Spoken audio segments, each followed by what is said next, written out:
Hello hello hello மக்களே, இது உங்கள் லோக்கல் லேகா. இன்னைக்கு புதன்கிழமை ஏப்ரல் 29, 2026. உலகத்தோட 2 பெரிய பவர்ஃபுல் மனுஷங்க இப்போ ஒன்னா சேர்ந்திருக்காங்க பாஸ். பிரிட்டன் மன்னர் சார்லஸ் மற்றும் ராணி கமிலா அமெரிக்காவுக்கு 4 நாள் அரசுமுறை பயணமா வந்திருக்காங்க. அவங்கள அதிபர் டொனால்ட் ட்ரம்ப் மற்றும் மெலானியா ட்ரம்ப் ரொம்பவே உற்சாகமா வரவேற்றிருக்காங்க.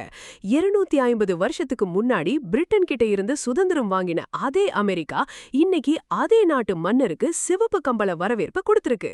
இதோ அந்த 7 ராயல் அப்டேட்டுகள். ட்ரம்ப் மன்னர் சார்லஸ் சந்திப்பு 7 முக்கிய தகவல்கள். மாநில விருந்து ஸ்டேட் டின்னர். நேத்து இரவு வெள்ளை மாளிகையில மன்னர் சார்லஸுக்காக ஒரு பிரம்மாண்டமான ஸ்டேட் டின்னர் கொடுக்கப்பட்டது பாஸ். இது ட்ரம்பின் 2வது பதவி காலத்துல வழங்கப்படுற முக்கியமான விருந்து. தேன் மற்றும் கேக் வரவேற்பு. திங்கட்கிழமை வெள்ளை மாளிகை வந்த மன்னர் தம்பதிக்கு ட்ரம்ப் தம்பதியினர் தேநீர் மற்றும் கேக் கொடுத்து வரவேற்றாங்க. அது மட்டும் இல்லாம வெள்ளை மாளிகையோட தெற்கு புல்வெளியில இருக்கிற தேனீ வளர்ப்பு மையத்தையும் சுத்தி பார்த்திருக்காங்க. நாடாளுமன்ற உரை. நேத்து அமெரிக்க நாடாளுமன்றத்துல மன்னர் சார்லஸ் உரையாற்றினாரு.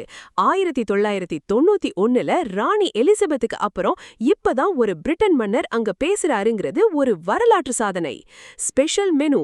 இந்த விருந்துல பிரெஞ்சு முறைப்படி சமைக்கப்பட்ட காய்கறி சூப், ரவியோலி பாஸ்தா மற்றும் வெள்ளை மாளிகை தேன் கலந்த சாக்லேட் கேக் பரிமாறப்பட்டது. மெலானியா ட்ரம்ப் இந்த மெனுவை ரொம்பவே பார்த்து தயார் பண்ணிருக்காங்க. 250வது ஆண்டு கொண்டாட்டம். அமெரிக்கா சுதந்திரம் அடைஞ்சு 250 வருஷமாகிறத முன்னிட்டு இந்த சந்திப்பு இரு நாடுகளுக்கும் இடையிலான சிறப்பு உறவை உறுதிப்படுத்துறதா அமைஞ்சிருக்கு. முக்கிய இடங்களுக்கு விசிட்.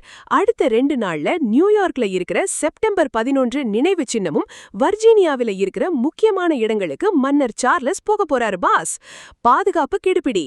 வாஷிங்டன் டிசி முழுக்கவே இப்போ பலத்த பாதுகாப்பு போடப்பட்டிருக்கு. மன்னரோட பாதுகாப்புக்காக பல சாடைகள் மூடப்பட்டிருக்குன்னா பாருங்களேன்.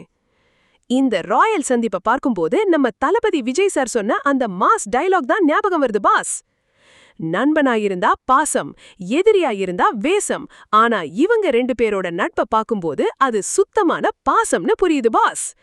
அமெரிக்கா பிரிட்டன் இடையிலான இந்த உறவு உலக அரசியல்ல எந்த மாதிரியான மாற்றங்களை கொண்டு வரும்? மன்னர் சார்லஸின் இந்த விசிட் ட்ரம்புக்கு கை கொடுக்குமா? உங்க கருத்து என்ன? கமெண்ட் பண்ணுங்க.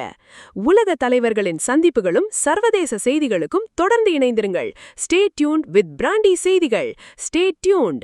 உண்மையை லவுடா சொல்லுவோம், குயிக்கா சொல்லுவோம். This is Local Lega signing off. Keep watching. Bye bye. ஒரு விசில் போடுங்க பாஸ்.